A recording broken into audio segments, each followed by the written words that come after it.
जय हिंद, वंदे मातरम। दोस्तों, स्वागत है आपका आपके फेवरेट एजुकेशन प्लेटफॉर्म तेजस कोचिंग क्लासेस में। एसएससी जीडी की लगातार क्लासेज आ रही है। पहले आपके हिंदी सोल्व करने वाले हैं, उसके बाद में जीके जीएस के क्वेश्चन देखेंगे। प्रीवियस ईयर की क्वेश्चन है आपके ये। पहला क्वेश्चन है, निम्नलिखित वाक्य में रेखांकित खंड के स्थान पर प्रयुक्त होने वाले सबसे उपयुक्त विकल्प का चयन करना है आपको। टब पानी से ठुसम ठूस भरा हुआ है, तो पानी हो गया आपके, जो भी लिक्विड हो गया तो उसके लिए आपके ठुसम ठूस प्रयोग होता है। अब बताओ क्या होगा यहाँ पे। टब पानी से लबालब भरा हुआ है, ये भी हो सकता है बिल्कुल। चकाचक की बात करें तो कहते हैं ना, आज मैं एकदम चकाचक लग रहा हूं, तो वहां पे होता है यूज आपके चकाचक का। फुलम फूल का होता है आपके, बस देखो एकदम फुलम फूल भरी हुई है। अगला क्वेश्चन है, टट्टी की ओर से शिकार खेलना। मुहावरे का अर्थ होगा, क्या होगा? बिल्कुल, छल कपट से काम लेना। अगला क्वेश्चन है, निम्नलिखित में से विशेषण शब्द का उदाहरण। विशेषण जो विशेषता बताता है, तो यहां पे ऐसे यूज करो। वह भारत है, तो कोई विशेषता नहीं दिख रही। वह समाज है, वह धन है, वे भारतीय हैं, तो आ रहा है ना, वे क्या है? भारतीय हैं, विशेषता बता रहे। बिल्कुल, डी ऑप्शन आपका एकदम करेक्ट होने वाला है। अगला क्वेश्चन है, अगले माह बसंत ऋतु प्रारंभ होगी। रेखांकित शब्द के विलोम शब्द का चयन कीजिए। बस आपको दो ही याद रखना है, वसंत, वसंत का विलोम क्या होगा। क्वेश्चन बस इतना ही कह रहा है आपको, बताओ जल्दी से। वसंत आती है तो क्या होती है? हरियाली छा जाती है, फूल खिलने लग जाते हैं। उसका अपोजिट क्या होगा? पतझड़ हो गया। ग्रीष्म की बात करें तो ग्रीष्म का हो जाएगा आपके शीत, गर्म का ठंड, और ठंडी का गर्मी। अगला क्वेश्चन है, निम्नलिखित वाक्यांश के लिए उपयुक्त सार्थक शब्द है। जो सामान्य हो, यानी जो एक सामान्य हो, उसे क्या कहते हैं? एक सामान्य हो उसे आपके विषम कहते हैं। क्या कहते हैं? विषम कहते हैं। अगला क्वेश्चन लेते हैं, इनमें से कौन सा शब्द अग्नि का पर्यायवाचक नहीं है? तो हुतासन, अनल, पावक, ये सारे के सारे आपके अग्नि के पर्यायवाचक हैं।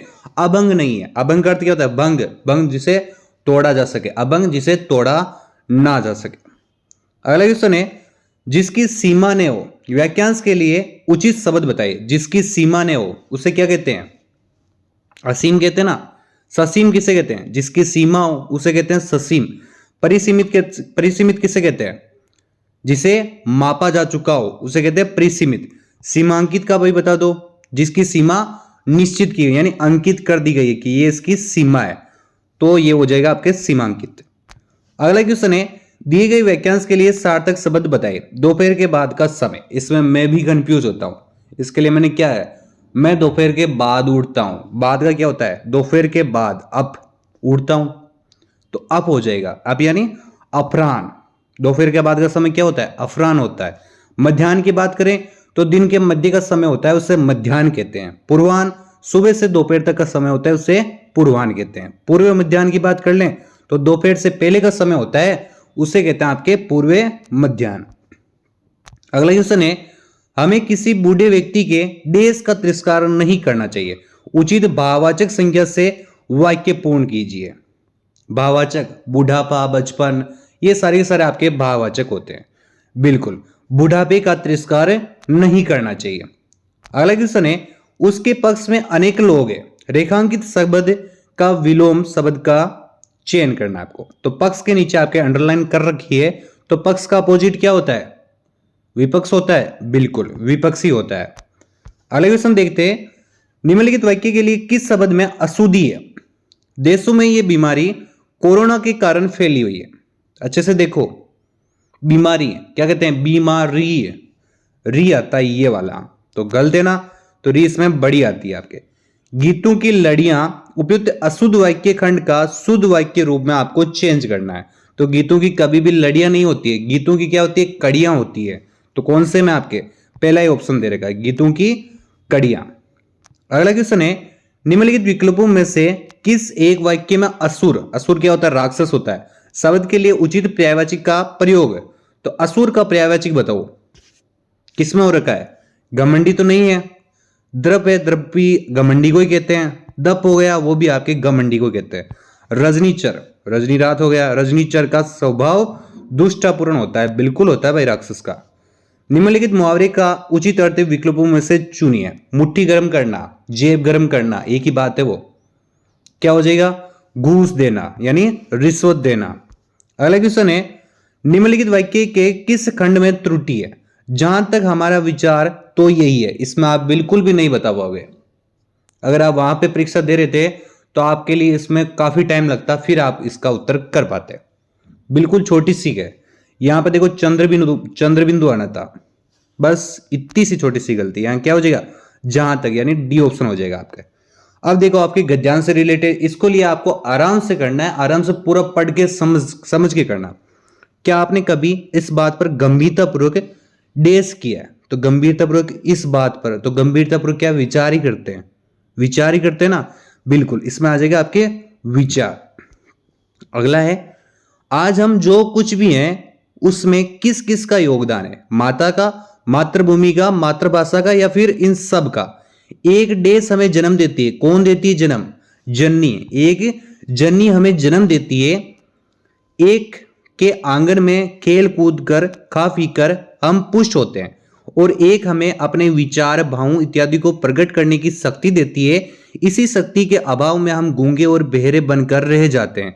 यह शक्ति हम पर पूर्ण रूप से मनुष्य बनाने का उपकार करती है। इस उपकार का देश हम पर सबसे अधिक है। क्या है? ऋण है इसका। नगद पैसा मुद्रा ऋण होगा, क्या होगा? ऋण है इसका। अगला देखते हैं, इस ऋण, देखो ऋण यहां पे भी दे रखा है, इस ऋण से मुक्त होने के लिए हम सच्चे मन से उसकी सेवा करनी चाहिए।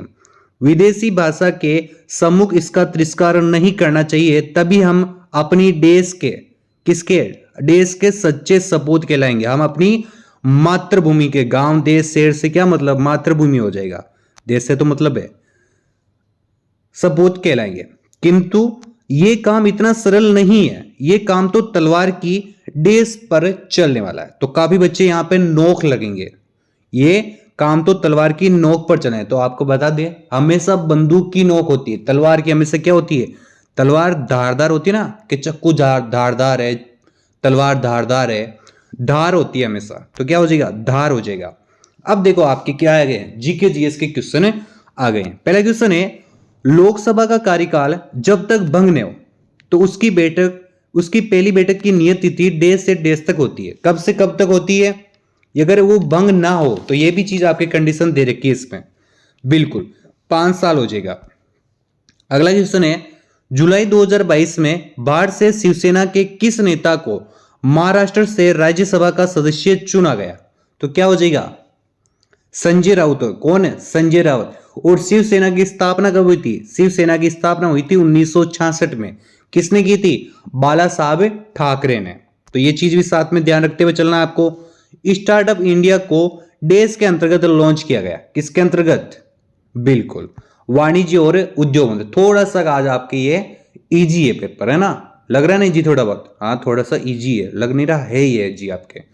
इसके जो लॉन्च कब हुआ था ये बताओ आप? स्टार्टअप इंडिया कब लॉन्च हुआ? तो ये हुआ था आपके 15 अगस्त 2015 को। उद्देश्य क्या था? उद्देश्य था इसका रोजगार पैदा करना और धन सृजन करना। अगला क्वेश्चन लेते हैं, अगस्त 2022 में वैज्ञानिक और औद्योगिक अनुसंधान परिषद की पहली महिला महानिदेशक के रूप में किसे नियुक्त किया गया था? किसे किया गया था? नल्ला थंबी को। कौन थे? नल्ला थंबी थे। वैज्ञानिक और औद्योगिक अनुसंधान परिषद है वो 1942 में स्थापित हुआ था आपके। इसका मुख्यालय कहां पे? इसका मुख्यालय आपके न्यू में है, न्यू दिल्ली में। कहां पे? न्यू दिल्ली में। अगला है, लू है वो किस ऋतु की विशेषता है? सब एक एक बच्चे को मालूम होगी, जो गर्मी में जो गरम गरम हवा चलती है ना, उससे ही लू कहते हैं। तो गर्मी को क्या कहते हैं? गर्मी को ग्रीष्म भी कहते हैं। सोडियम सल्फेट और बेरियम क्लोराइड की अभिक्रिया से बनने वाला सफेद अवशेष क्या होता है? तो इससे अभिक्रिया करोगे तभी आपके सोडियम सल्फेट को क्या कहते हैं? Na2SO4 कहते हैं ना, कहते हैं ना, बिल्कुल। और आपके बेरियम क्लोराइड को क्या कहते हैं? BaCl2। तो इसकी अभिक्रिया कराओ, क्या आएगा आपके? इसका आपके अभिक्रिया कराओ तो आपके BaSO4 प्लस NaCl बनेगा, NaCl, 2NaCl बन गया। तो क्या है ये आपके? Barium sulphate. बिल्कुल बी ऑप्शन आपके एकदम करेक्ट होने वाला है। निम्नलिखित में से कौन एक क्रिकेटर नहीं है? देखो इनमें से, देखो जिस टाइम ये थे तो आई आपके साइनेवाल के बहुत सारे इंटरव्यू चल रहे थे, बहुत सारे शो में चल रहे थे, तभी पूछा गया है। साइना नेहवाल ये आपके बैडमिंटन की खिलाड़ी है। अगला क्वेश्चन है, रवि कीर्ति ने निम्नलिखित में से किस चालुक्य शासक की प्रशस्ति की रचना की थी? किसकी की थी? बताओ जल्दी से। पुलकेशिन। पुलकेशिन कौन सा? सेकंड। अगला क्वेश्चन है, निम्नलिखित में से किसे राजीव गांधी पुरस्कार, इंदिरा प्रियदर्शनी सम्मान, रोटरी अंतर्राष्ट्रीय अवार्ड मिले? किसे मिले? सोवना। कौन को? सोवना नारायण को। ये आपके एक कथक नृत्यांगना है। कौन सी? कथक की नृत्यांगना है। अगला है, निम्नलिखित में से कौन अर्थव्यवस्था के प्राथमिक क्षेत्र से संबंधित नहीं है? तो कौन सा नहीं है? वानिकी बिल्कुल है, मत्स्य पालन, बैंक सेवाएं, बैंक सेवाएं नहीं है। तो क्या हो जाएगा? बैंक सेवाएं हो जाएगी। ये आपके तृतीयक क्षेत्र से संबंधित रखती है। अगला है, सत्रिया निम्नलिखित में से किस, बहुत बार बता चुका हूं, कहां का है? असम का। जो भी आपकी ये 8 है इनका अच्छे से याद करने ना, कौन कहां से, वो भरतनाट्यम हो गया, कथक हो गया, सारे है ना। सरकार का हस्तक्षेप चाहे मांग का विस्तार करने के लिए हो या फिर कम करने के लिए, देश कार्य कहलाता है। क्या कहलाता है? उसे आपके स्त्रीकरण कहते हैं। क्या कहते हैं? स्त्रीकरण कहा जाता है। किस देश का संविधान विश्व का सबसे लंबा लिखित संविधान है? एक एक बच्चे को मालूम होगा, भारत का। ये आपके 22 भागों में 395 अनुच्छेद है। और भारतीय संविधान के हस्तलेखक है वो कौन थे? हस्तलेखक कौन थे? किन्होंने लिखा था हाथ से? वो थे आपके प्रेम बिहारी नारायण राजदाना। और साथ में ये भी बता दो आप कि संविधान का सबसे छोटा लिखित संविधान किसका है? छोटा। तो छोटा की बात करें तो मोनाको हो जाएगा। क्या हो जाएगा? मोनाको हो जाएगा। और दुनिया का सबसे पुराना लिखित संविधान तो वो हो जाएगा आपके यूएस। अगला क्वेश्चन है, किस क्षेत्र में स्वदेशी आंदोलन का लोगों पर सर्वाधिक प्रभाव पड़ा? किस क्षेत्र में पड़ा था? बंगाल में पड़ा था। बिल्कुल। अगला क्वेश्चन है, किस कारण से आयातित सामान अधिक महंगा होता है? किस कारण से होता है? प्रशुल्क। किससे? प्रशुल्कों के कारण होता है। आज थोड़ा सा इजी है, थोड़ा सा क्या, मेरे को तो बहुत इजी लग रहा है ये। बुद्ध पूर्णिमा जो गौतम बुद्ध के भक्तों द्वारा मनाई जाती है को निम्नलिखित में से किस राज्य में सागा दावा के नाम से जाना जाता है? किस में जाना जाता है? कौन से राज्य में? सिक्किम में। कब मनाई जाती है? यह मनाई जाता है आपके बुद्ध पूर्णिमा को मनाते हैं, यानी कि जो मई की पूर्णिमा होती है ना, उस दिन यह मनाया जाता है। अगला क्वेश्चन है, जनगणना 2011 के अनुसार भारत में साक्षरता दर कितनी थी? कितनी थी? 74.04%। सबसे ज्यादा किसकी थी? सबसे ज्यादा राज्य की बात कर लें तो वो थी आपके केरल की। कितनी थी? 93.91। ये चीज आपको साथ में ध्यान में रखते हुए चलना है, पूछे जा सकते हैं। सबसे कम की बात करें तो सबसे कम है बिहार। कितनी? 61.8% है। अगला क्वेश्चन लेते हैं, इसका उपयोग, किसका उपयोग बोरा, चटाई, रस्सी, सूत, कालीन और अन्य कलाकृतियां बनाने में किया जाता है? यहां किस फसल की बात हो रही है? ताड़ बिल्कुल नहीं होगा, नारियल बिल्कुल नहीं होगा, केला बिल्कुल नहीं होगा। सुना ना आपने जूट की बोरी? सुना है? बिल्कुल, फिर आपको मालूम होगा। बैडमिंटन एकल खेल में यदि दोनों खिलाड़ियों के 29 अंक है तो उनमें से एक किस अंक पर खेल जीतेगा? बहुत ही इजी क्वेश्चन है। किस पर जीतेगा? 30वां अंक पर जीतेगा। अगला क्वेश्चन है, किशोरों को प्रतिदिन औसत मात्रा वाले कितने संतुलित आहार देने चाहिए? पढ़ा है, आंगनबाड़ियों में आपके गांव में होगी, आपने देखी होगी। 3 संतुलित आहार। कितने? 3 संतुलित आहार होते हैं। क्लास आपकी अच्छी लगी हो तो जरूर लाइक करना। मिलते हैं आपको अगली क्लास में। जय हिंद, वंदे मातरम दोस्तों।